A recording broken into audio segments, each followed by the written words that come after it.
Welcome to Inspiration and Transformation from the Banks of the Ganga with Sadhvi Bhagawati Saraswati, an American sannyasi living at the Parmarth Niketan Ashram in Rishikesh, India. Sadhvi is president of the Divine Shakti Foundation, a charitable organization bringing education, vocational training, upliftment, and empowerment programs to women and children.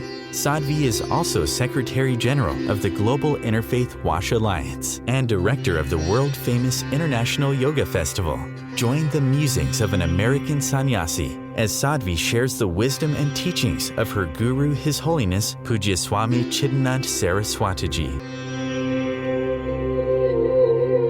Welcome everyone to Inspiration and Transformation from the holy banks of the sacred Ganga River in the land of Rishikesh, India. After reading your book, I have some questions about deep and honest, fearless inquiries from chapter 25. What makes a deep and honest inquiry dharmic? What is Dharma? And how do I witness the short fuse of my anger before it blows? So, in my memoir, I speak a lot about not just the experiences that I've had, that I've been gifted with, but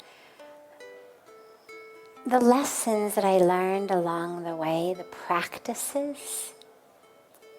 And one of those practices is inquiry, self-inquiry. And I guess, I didn't remember the exact words I had used in my book, but I guess the words were deep and honest, fearless, Dharmic inquiry. So deep, honest, fearless, and dharmic. What I mean by this is it's really easy to move through the world as a victim. A victim either in a really big way, like this thing happened to me, this person harmed me, abused me, betrayed me, cheated me, or the universe harmed me. But it's much more difficult to actually realize what powerful co-creators of our own lives we are. And I don't mean that to mean that we have somehow created the difficult situations of what others did. I don't mean it in that way.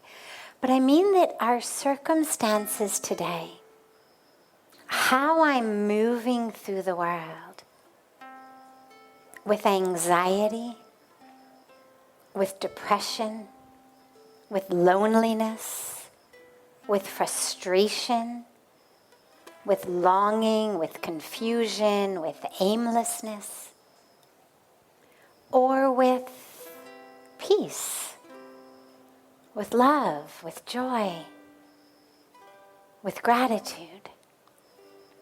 I'm a co-creator of that. That which has happened to me is not the determinant of my world. But most of us live like it is, like somehow that which happened to us, or that which other people are doing around us, is that which is determining how we're living. I'm angry because you did this. Or I'm miserable because you did that. Right? It's the old, God, I was having such a great day, and then you came home. Or I was in such a good mood, and then you called. So we've got this habit of deferring our power onto others.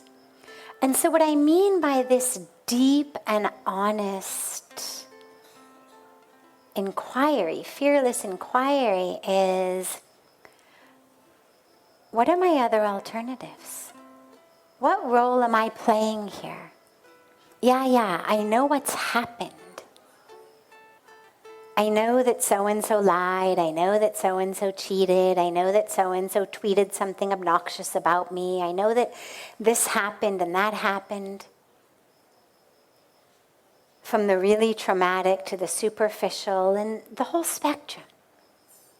But in my present moment misery, what's my role? One of my favorite quotes is, if you are miserable in a room alone, you can be pretty sure you are the cause. And I love that because how many of us have sulked in a room by ourselves, convinced that it's someone else's fault. But I love that because when you think about it, of course, it's true. Here I am alone in a room. Who's keeping me from being happy? Who's keeping me from being peaceful? No one's doing anything to me. No one's pulling my strings. I'm alone in the room. And so that's what I mean by that inquiry, is here I am, alone in a room, miserable.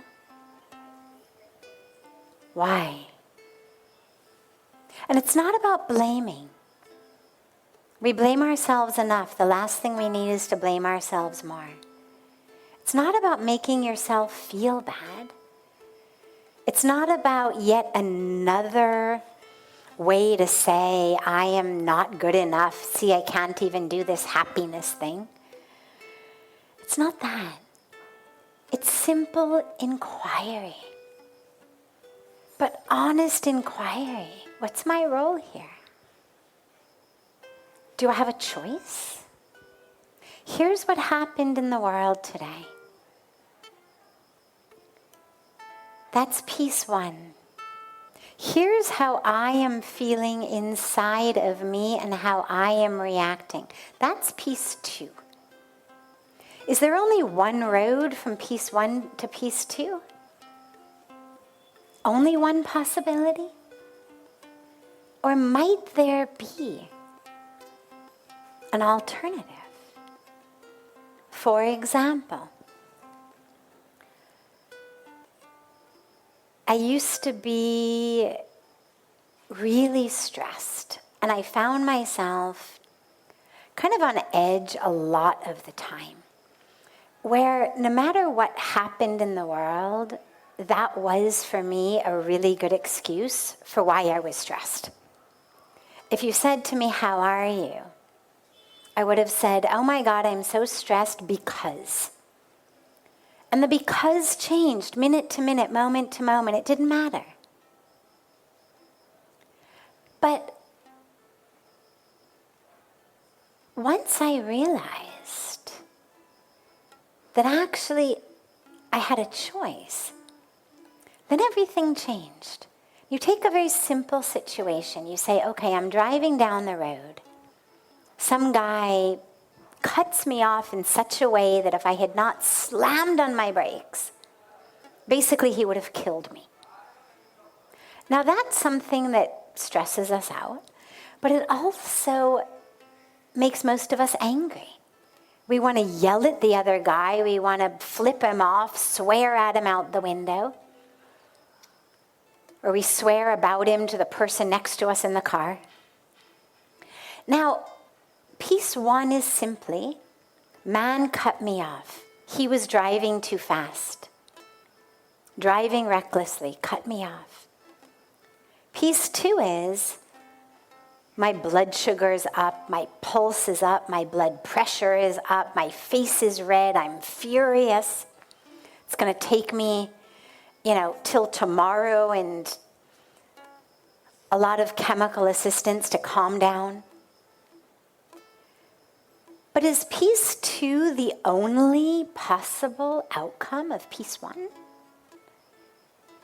And so I started wondering about alternatives. And for example, let's say somebody cuts you off and you tell yourself a story about it. I love storytelling. And so you say, this guy, 2 minutes before he cut me off, got a phone call from the local hospital that his son has just been in an accident. And if he wants to see his son alive again, he will get to the hospital in less than 5 minutes because his son has about 5 minutes to live. Now you see how the felt sense experience of that moment changes? How suddenly, guess what? It's not about me. Guess what? The man was not insensitive to me, trying to harm me. The poor guy was just trying to see his son alive. And suddenly, instead of wanting to cuss him out, you want to clear the freeway for him. You want to travel behind him to the hospital.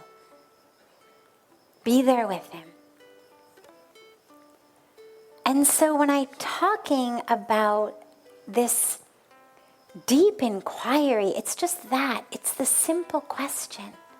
What's my role in how I'm feeling in the world I'm living in, my experience of the world? And number 2, is there an alternative? And that inquiry is what I refer to as that deep, fearless inquiry, because it's hard to look at situations and say, yeah, I could have done that differently, but I didn't. Yeah, I could be doing this moment differently, but I'm not. I don't actually have to be yelling at you. I don't actually have to be sulking, but I am. That's a difficult place to really acknowledge. So it's got to be fearless. And the dharmic component, because the second part of the question was, what is Dharma? So Dharma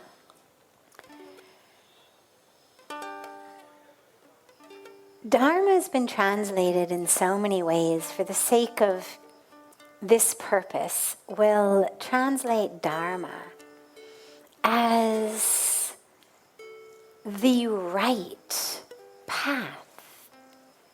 There's a general universal right path. Honesty, compassion, generosity, truthfulness. This is universal Dharma.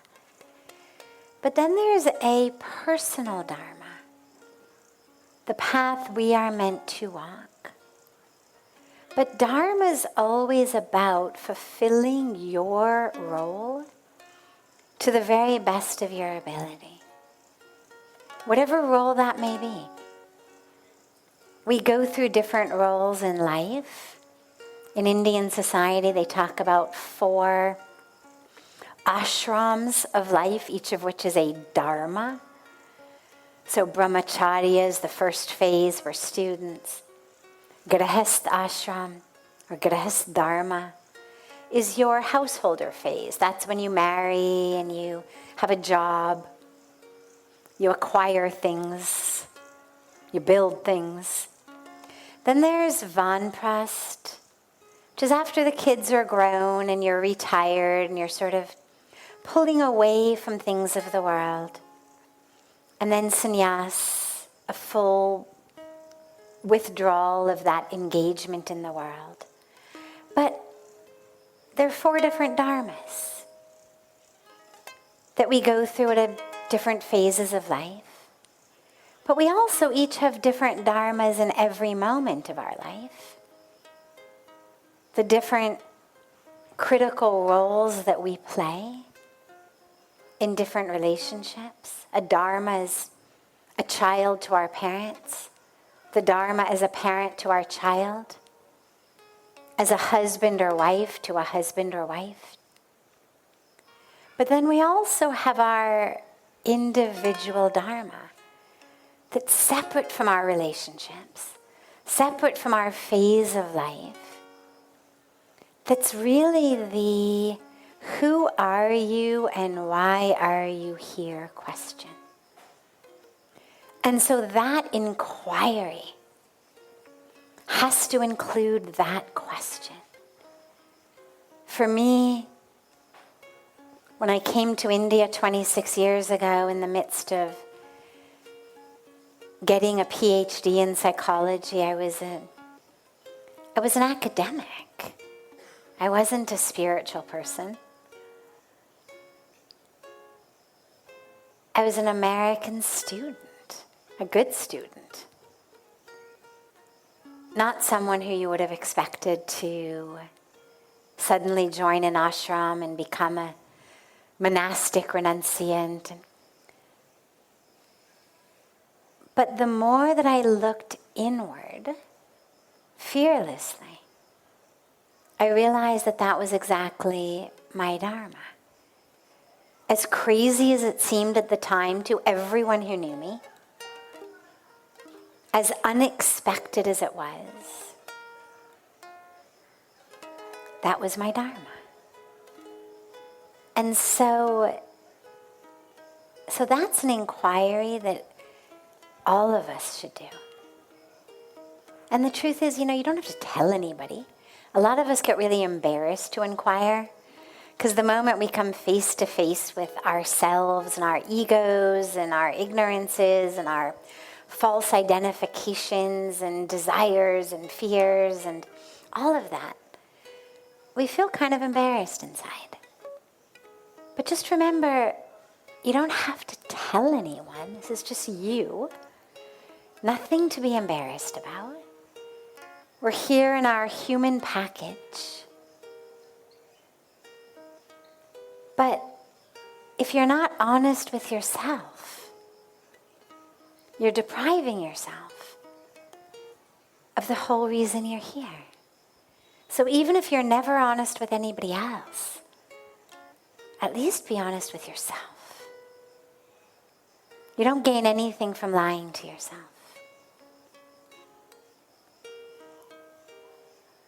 So start that practice of inquiry. That's what the chapter meant. And the last part of the question was, how do I witness the short fuse of my anger before it blows? Yeah, anybody else been there? Through practice. Do not expect that suddenly you are going to channel the ability to do that when you are furious if you've never practiced it before. In the same way, if you have no idea how to swim, it's very unlikely you're going to learn when you're on a boat that's capsized in the middle of the ocean in a storm. You've got to learn beforehand. You've got to have a skill ready for those moments of life. And this is why we meditate. It's why we develop mindfulness, awareness.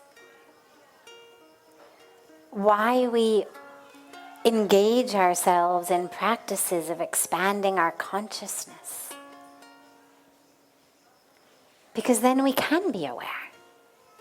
Then rather than suddenly becoming aware as I'm, hitting somebody or punching my hand through a wall or on my fifth of the six-pack or whatever it may be, rather than suddenly becoming conscious in that moment, I'm able to see it happen. I'm able to notice the trigger. I start to feel it in myself, just ever so slightly. We all know that feeling. Your insides feel like they're boiling. And the heat's just getting hotter and hotter. And your vision starts to become really narrow. We know what that feels like. develop a practice in which you see how far in advance can you recognize it, right? It's like if you've ever stood on the ocean looking for whales or looking for ships or looking to recognize something from really, really far away. When I was in Iceland in August, we went out whale watching. And it's amazing because you stand on the deck of the boat knowing that you should be seeing whales, hoping to see whales. Every tiny little shadow, black spot in the distance, you think, oh, that's a whale. And then you realize it's not. But that focus onto the horizon, where you're not waiting for it to come up right in front of you and blow. You're trying to see it from as far away as you can. And the guides on the boat said, don't move your eyes like this. They said, just loosely focus them on the horizon. It was actually a very interesting technique because it's very similar to open-eyed meditation, where you're just ever so gently allowing the vision to be there and to be expansive. And with that vision focused all the way out as far on the horizon as you can, you've got the best chance of seeing the whale. And I was thinking as the guide was saying this, that that's exactly how I practice trying to see anger. Of just staying as mindful as you can all the time, such that the moment that trigger comes, that spark comes, you're able to see it. Oh, yeah, look, it's building. Oh, look. And then long before your blood pressure's through the roof, long before your heart is racing and your palms are sweaty and you've got the, exact thing you're going to say to this person to show them, long before that, you're able just to look at it and say, wow, that's so interesting. That made me angry. Huh. So interesting. Is there an alternative? And when you can see it from that far out, there's always an alternative. But you've got to practice in advance. So develop a practice of meditation.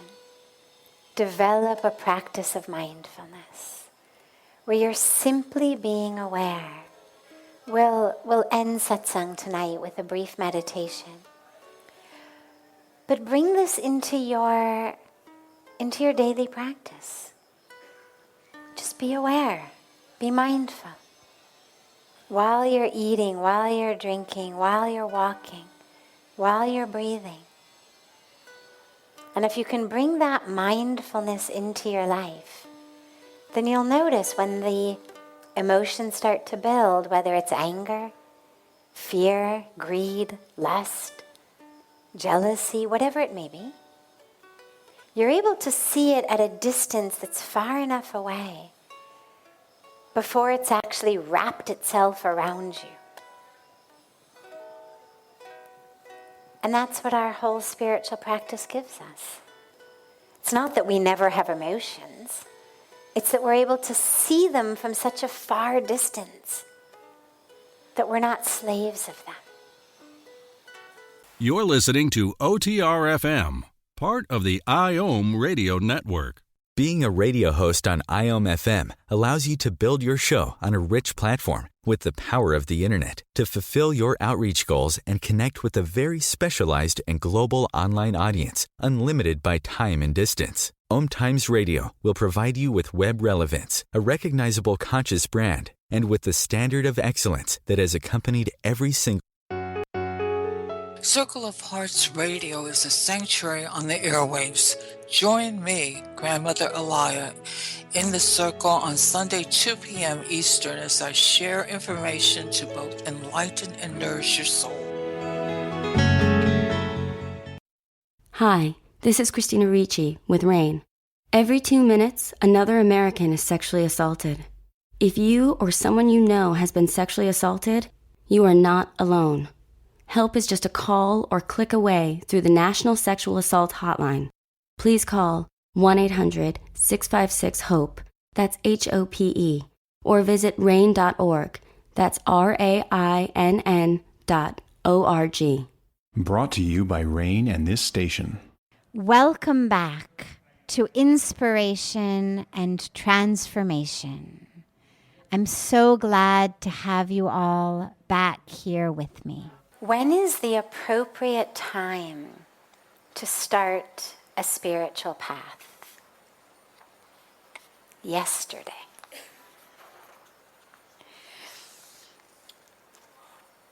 If you're not already on a spiritual path,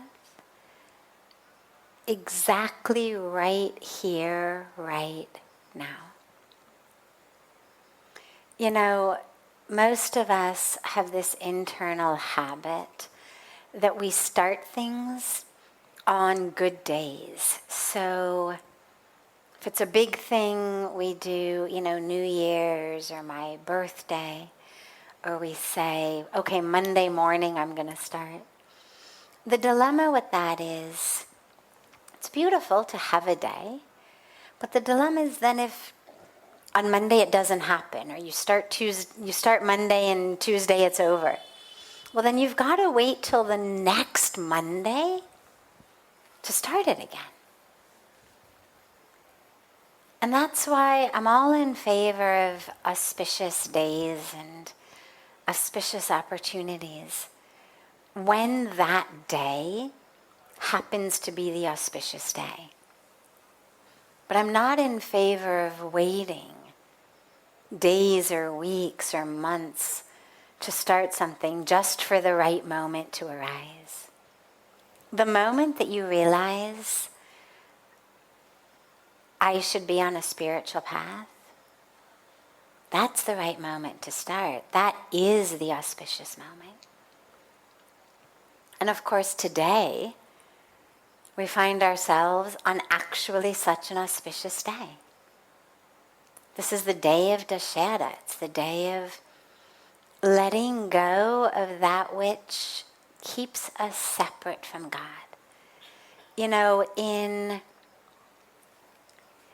In the Christian tradition, there's a sense around, and I'm far from a scholar on the Christian faith, but there's a sense around the internal aspect of who we are being sinful.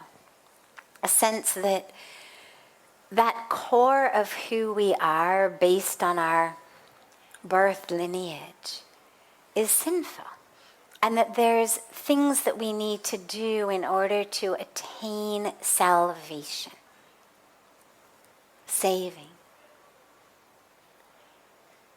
One of the things for me that has always touched me so deeply and inspired me so much about Sanatana Dharma is that the teaching is actually very different. The teaching says the core of who you are is divine, is pure, is perfect, is one with God, is pure consciousness.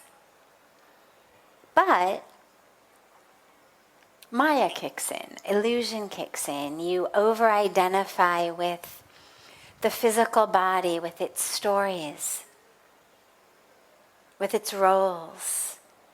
And that leads to anger and grudges and lust and greed and jealousy and all of those vices, pride. But these are not aspects of sinfulness on the inside or evil on the inside. They're aspects of simply ignorance that forgot how divine, how full, how whole, how complete you are. And so on this day of Dashera, we celebrate Lord Ram killing this demon with 10 heads, representing all of these different aspects of our ego, of our vices, right? The anger and the lust and the greed and the pride and the envy.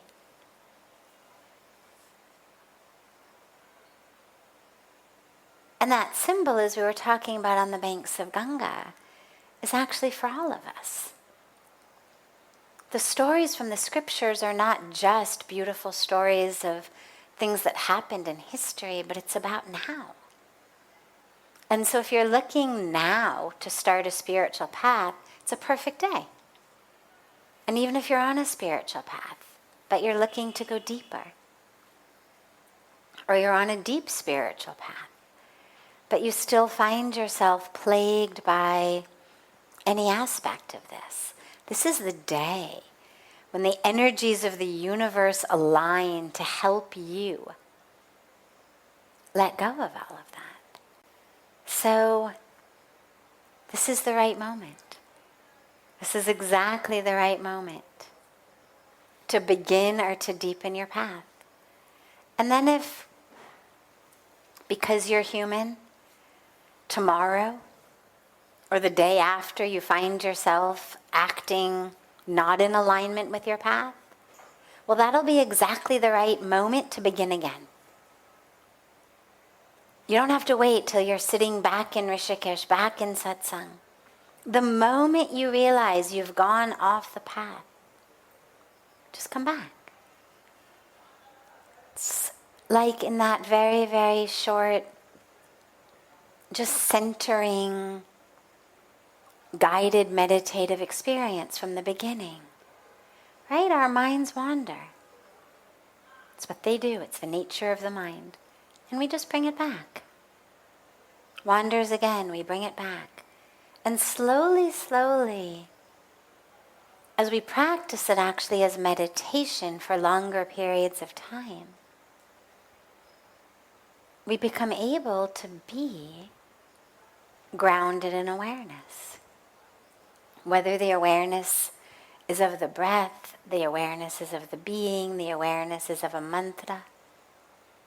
Whatever we focus that awareness on, and then ultimately it becomes just awareness.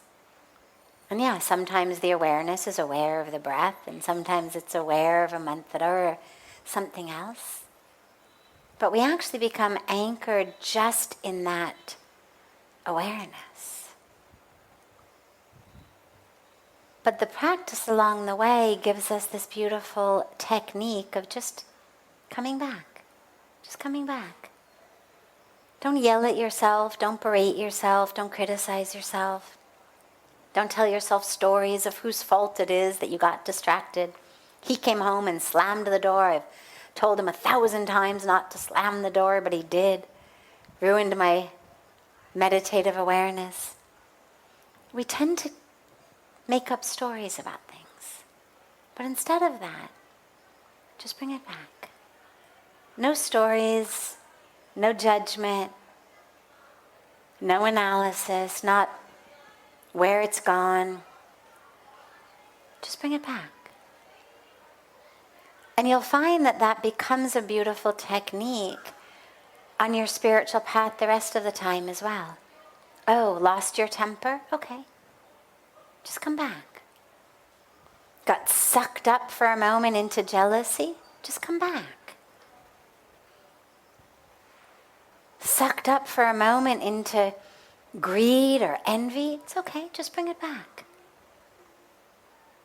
No need to criticize yourself, no need to tell yourself a big story about it.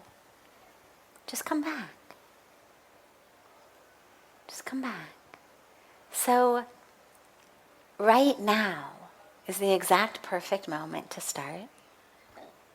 And whatever moment you discover that you're no longer on it, is the exact perfect moment to just come back. And we just keep coming back. This is OTR FM, part of the IOM radio network. OMTimes magazine is one of the leading online content providers of positivity, wellness, and personal empowerment. A philanthropic organization, their net proceeds are funneled to support worldwide charity initiatives via Humanity Healing International. Through their commitment to creating community and providing conscious content, they aspire to uplift humanity on a global scale. OMTimes, co-creating a more conscious lifestyle. Do you have time to read that inspiring book or that blog post you've been meaning to get to? In your busy world, how do you improve yourself and keep your life going? I'm Lisa Kay, and my Between Heaven and Earth radio show can transform your life just by listening. Be uplifted with inspiring topics, positive stories, and ideas that really work. Between Heaven and Earth radio is conscious living for your soul, every Wednesday at 4 p.m. Eastern Time. Baldwin with People for the Ethical Treatment of Animals. I grew up loving circuses and other traveling animal shows, but it never occurred to me what life might be like for the animals. Training wild animals to do things they don't understand takes force. Routine discipline with a hook or whip with the heel of a boot shows the animal exactly who's the boss. Don't patronize animal acts. Please contact People for the Ethical Treatment of Animals. 757-622-PETA. Welcome back. This is Sadhvi Bhagawati Saraswati with inspiration and transformation. That burden of abundance, right? I mean, again, something to be so grateful for. We've got so many choices. Think about how many people don't have so many choices. Whether it's a choice of what job to have, a choice of where to live, a choice of who to marry or to marry at all. So many choices we have. The best way to choose is to develop an awareness of who you are. Because all of the choices seem almost random until we know who we are. Right? I mean, I could be this, I could be that, I could do this, I could do that. So many, unlimited. And if I don't know who I am, then it becomes almost like eeny, meeny, miny, moe, tossing up a coin what to do. But if we know who we are, if we have the ability to connect with our Dharma, our right path, you can think of it like the Dharma of fire is to burn. The Dharma of water is to wet. So what is your Dharma? Beyond your body, beyond your roles, beyond that which the culture and society has told you based on your color, your race, your religion, your socioeconomic status, aside from all that, who are you really? Meditate on it. It's the age-old, perennial, perfect question of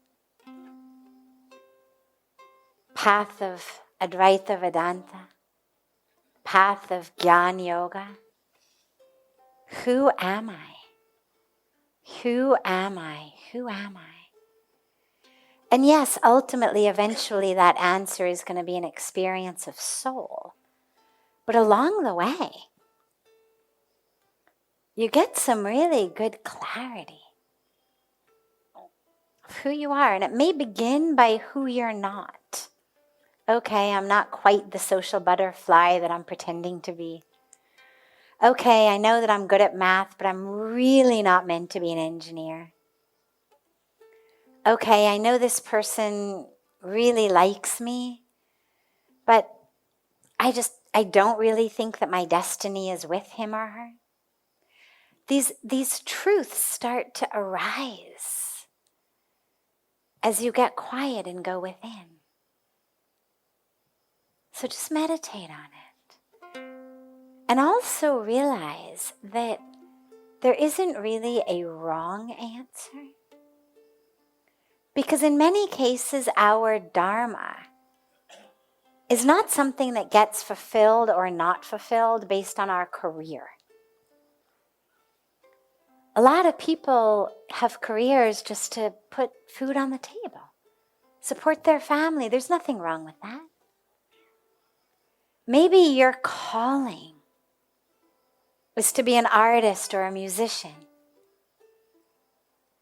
but you're not getting paid to do that, and it doesn't look like you're going to get paid to do that any time in the future. So you have a job, whatever it may be, as long as it's not harming the planet or taking advantage of other people or taking advantage of you. You do that, put food on the table. Do your art, do your music in your free time. Choose a job that gives you free time. So don't worry about what to do as in, I have to find the perfect job or career. It may be for you, and it is for many, just really a way of having a house, of having a car, of having food on the table, of sending your kids to school. And your whole purpose, your Dharma, may be something completely unrelated to your profession.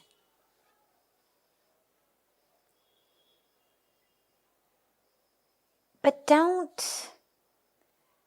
stop living, waiting for it to just fall in your lap. Right here, right now. Make the best choice for right here, right now, based on what you know of yourself. And then you walk that path for a while. And maybe along that path, new doors open. Because you're keeping your heart open. You're keeping your mind open. You're keeping yourself open to the signal of the universe, to the sign of the universe, telling you, go through this door. And then you do. And then you discover you're on a completely different path. And then you walk that. And maybe it turns out that is your ultimate path. Or maybe it turns out that that was just a stepping stone. Or it was just something to get you someplace. And then another door opens. So there isn't an equation to know which one to choose. The best way is understanding the self. And when you know the self, then what to do starts to become a lot more apparent, a lot more clear. And then just start putting one foot in front of the other in the way that makes the most sense, that's available to you, that's accessible to you, that's in alignment with how you understand yourself today. I mean, if I look at my life path, the number of different paths that I walked down at different times in my life based on what I knew about myself at that time. But then later I was able to look and realize, I had no idea.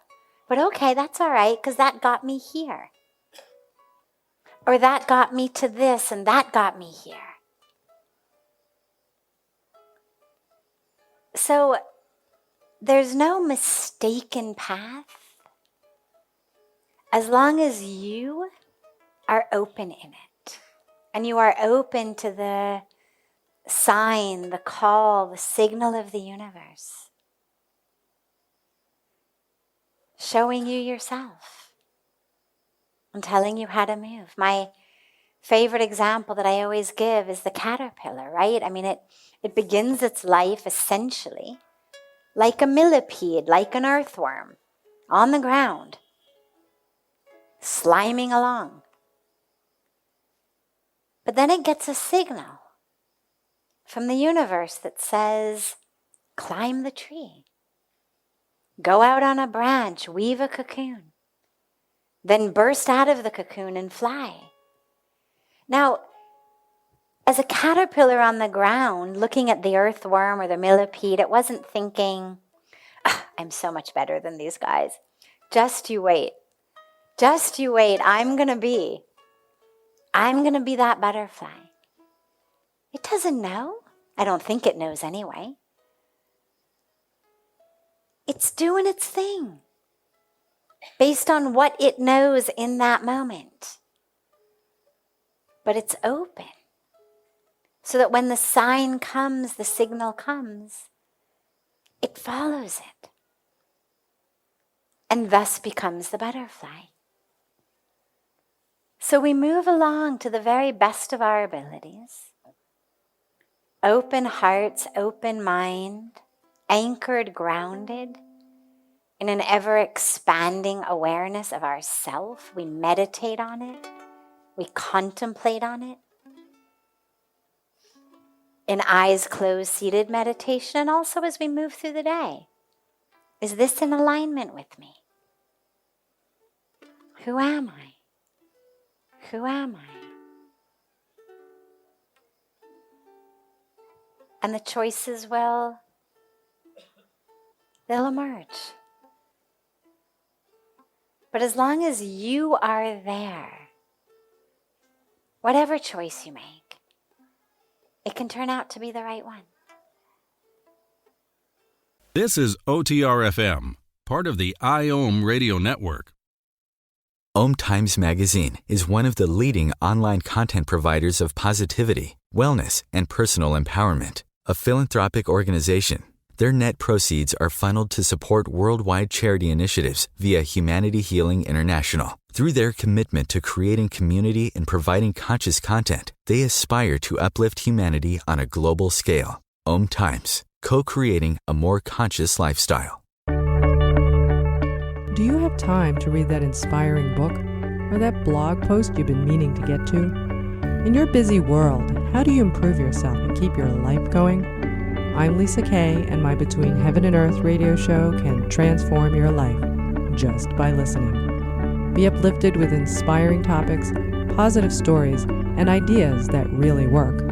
Between Heaven and Earth radio is conscious living for your soul, every Wednesday at 4 p.m. Eastern Time. Like Baldwin with People for the Ethical Treatment of Animals. I grew up loving circuses and other traveling animal shows, but it never occurred to me what life might be like for the animals. Training wild animals to do things they don't understand takes force. Routine discipline with a hook or whip with the heel of a boot shows the animal exactly who's the boss. Don't patronize animal acts. Please contact People for the Ethical Treatment of Animals. 757-622-PETA. Welcome back. This is Sadhvi Bhagawati Saraswati with inspiration and transformation. So the first part is physical health. There's a lot of research showing that the same things that keep us healthy in our physical body are actually the same thing that keep our brain healthy. Getting enough sleep, drinking enough water, getting exercise. These are standard, go to any doctor, any practitioner anywhere in the world, go to Dr. Google. I mean, this is not rocket science. Get enough sleep, drink enough water, eat healthy food, and get exercise. But it turns out that these same things are actually very, very protective of our brain. Dehydration, as we age, is one of the greatest causes of so many of the ailments that we actually suffer from as we age, that we attribute to just age-related decline. But if we were properly hydrated, we wouldn't have so much decline. We know that exercise brings a lot of oxygen, a great flow of oxygen in the body to the brain. There's lots and lots of studies showing that people who exercise have a much lower likelihood of losing memory, losing cognition. Eating healthy food, getting your vitamins and minerals. I mean, the neurons in our brain are made up of the same stuff, essentially, as the cells of our body. There's also this myelin sheath over them. But the cells themselves, the neurotransmitters in the cells, the brain matter, is made up of the same stuff that the rest of our body is made up of. And it needs the same vitamins, the same minerals, the same nutrients that the rest of our body needs. Yes, there's certain superfoods that they say are great for the brain. There's research of certain different types of fruit, certain types of nuts. But in general, from what I've seen, if you eat a really healthy diet, you're going to get all of those vitamins and minerals. You don't have to necessarily go out of your way and make sure that you've got, bowls of blueberries every day. Or if you live somewhere where they grow, great, eat them. They're wonderful. But there's lots and lots and lots of vibrant people living over 100 in lots of areas of the world where they don't grow blueberries. So as long as you're eating a healthy, balanced diet,